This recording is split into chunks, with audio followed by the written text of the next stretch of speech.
Bonjour à tous, dans cette vidéo nous poursuivons la présentation de la construction d'un estimateur d'une loi de probabilité par la méthode du maximum de vraisemblance avec cette fois-ci une loi de Poisson. Alors la loi de Poisson est également une loi discrète qui tient son nom du mathématicien français Siméon Denis Poisson. C'est une loi qui est utilisée pour déterminer la probabilité qu'un événement se produise un certain nombre de fois sur un intervalle de temps donné. Donc cette loi usuelle a également quelques propriétés telles que son espérance mathématique est égale au paramètre de la loi, donc lambda, de même que la variance est égale au paramètre lambda. Par ailleurs, lorsque nous avons deux variables indépendantes qui suivent une loi de Poisson, alors leur somme suivra également une loi de Poisson. Ensuite, nous passons à la présentation de la construction d'un paramètre θ, donc en utilisant la méthode du maximum de vraisemblance, lorsque nous avons une suite de variables aléatoires identiquement et indépendamment distribuées, elles-mêmes suivant toutes une loi de Poisson. Donc nous n'allons pas commenter cette séquence puisque la réalisation des calculs se fait très simplement. Il faudra juste savoir que nous utilisons les mêmes propriétés que lorsque nous avons utilisé la loi, la construction donc d'un estimateur par la méthode du maximum de vraisemblance pour la loi géométrique ou la loi de Poisson. Donc à savoir les propriétés sur l'opérateur produit et également les propriétés lorsque nous utilisons la fonction logarithme.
Simplement, nous allons peut-être préciser que nous n'allons pas développer le terme concernant le produit appliqué au xi factoriel, puisque lorsque nous allons procéder à la dérivée partielle première, ce terme va tout de suite s'annuler car il ne dépend pas de θ.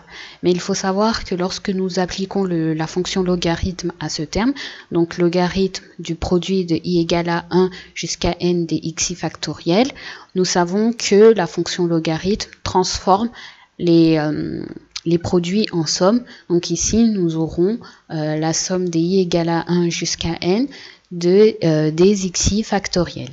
Voilà pour cette précision.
Voilà, donc ainsi se termine l'exercice concernant l'estimation du paramètre θ pour la loi de Poisson par la méthode du maximum de vraisemblance, avec donc notre estimateur θ chapeau qui est égal à la somme des xi sur n, soit la moyenne des x.